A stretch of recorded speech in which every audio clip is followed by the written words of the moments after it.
આપ જોઈ રહ્યા છો મોરબી ન્યૂઝ. હેલ્મેટની ફરજિયાત અમલવારીને લઈને સિનિયર સિટીઝનનો વિરોધ. રાજકોટના બુખારીભાઈ હેલ્મેટની જગ્યાએ તપેલી પહેરીને આવ્યા હતા. તપેલીમાં લખ્યું હતું હેલ્મેટ હટાવો. મારી પાસે દંડના પૈસા જ નથી. લોકો બેદરકારીથી વાહન ચલાવે છે તો અકસ્માત થવાનો જ છે.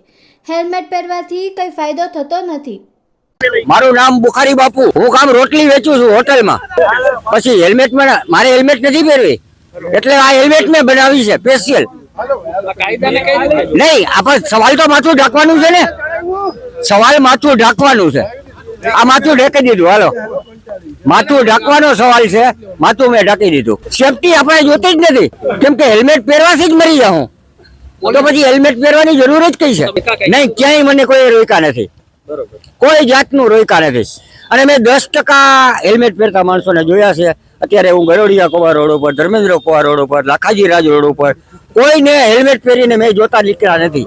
આજે બીએસ છે, પોલીસ વાળાઓથી બીએસ છે, એ બીકના લીધે હેલ્મેટ પહેરીને નીકળે છે.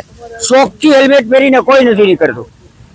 પોલીસ ખાતાની બીકના લીધે હેલ્મેટ પહેરીને લાચાર થઈને નીકળે છે કે જો આપણે હેલ્મેટ નહીં પહેરીએ તો આપણે હેરાન થવું. એ બીકના લઈને હેલ્મેટ પહેરીને નીકળે છે. નહીં, કાયદા એનું કામ કરે, અમે અમારું કામ કરીશું. નહીં, હેલ્મેટમાં કાંઈ સેફટી નથી. હાલો, મને લેખિતમાં આપે કે હું હેલ્મેટ પહેરીને નીકળું તો મારી પાસે યમરાજ નહીં આવે. હાલો, યમરાજ નહીં આવે, મારું મૃત્યુ નહીં થાય. હું હેલ્મેટ પહેરી રાખીશ તો મારું મૃત્યુ નહીં થાય. બોલો.